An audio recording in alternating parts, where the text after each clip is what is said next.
The Three Little Pigs, adapted by Mara Alperin, illustrated by Ag Jatkowska. There were once 3 little pigs named Horace, Boris, and Percy, who lived together in a teeny tiny cottage in the forest. One day, Mommy Pig said, "You're all too big to live here, so you must go and build houses of your own. But beware of the big bad wolf. Make sure your houses are safe and strong." "Who's afraid of the big bad wolf?" chuckled Horace. "Not me," giggled Boris. And so the 3 little pigs set off. Before long, they reached a large field. "I'll build my house right here out of straw," Horace cheered. "Straw?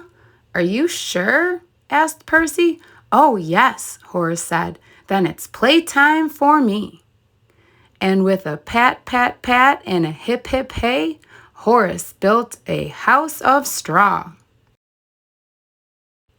Soon after, Boris and Percy reached the edge of the woods. "I'll build my house right here out of sticks," Boris squealed excitedly. "Then I can go and play with Horace." "Sticks? Is that wise?" asked Percy. "It's perfect," Boris said. And with a stack, stack, stack and a tra-la-la, Boris built a house of sticks. All afternoon, Horace and Boris laughed and danced. They had completely forgotten their mother's warning. Yippee! But Percy plodded on. "I want my house to be safe and strong," he thought. Then he came to a brickyard. "This is just what I need," he said.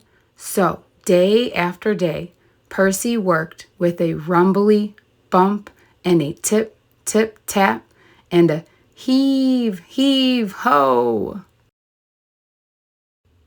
until at last his brick house stood tall and proud.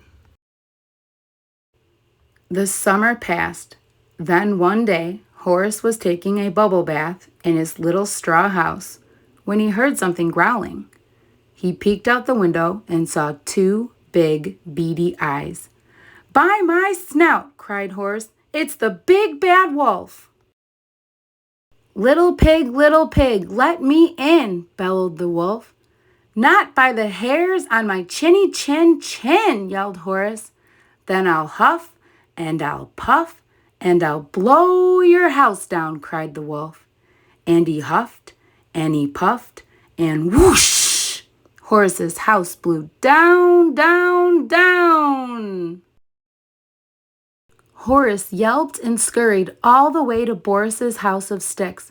"Look out!" he cried, diving behind the couch.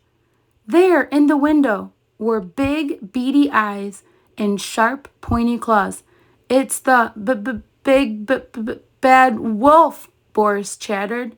Little pigs, let me in," roared the wolf. "No, not by the hairs on our chins," trembled Boris. "Then I'll huff and I'll puff and I'll blow your house down." And so the wolf huffed and he puffed, and crash! Boris's house clattered down, down, down. Horace and Boris squealed and galloped all the way to Percy's house of bricks. "Look out!" they shouted, and Percy saw big, beady eyes, sharp, pointy claws, and truly terrible teeth. "It's the big bad wolf!" he cried. Little pigs, let me in," howled the wolf. "Not by the hairs on our chinny chins," shouted Percy. "Then I'll huff and I'll puff and I'll blow your house down." And so the wolf huffed and he puffed and he huffed and he puffed, but Percy's brick house stayed up, up, up. The big bad wolf couldn't believe his whiskers. "I'm the big bad wolf," he howled. "No tasty little pigs ever get away from me." "Oh, help!" shivered Horace. "He's on the roof." What can we do?" asked Boris. "Quick, I have an idea," whispered Percy. "Yum, yum, yum, here I come," laughed the wolf, and he slid down the chimney right into a giant pot of boiling water. "Ow, ow, ow!"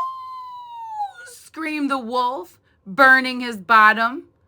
Then he leaped up from the pot and ran away as fast as he could. After that, the three little pigs never saw the wolf again. And with help from Percy, they built one big, strong house where they could all live together.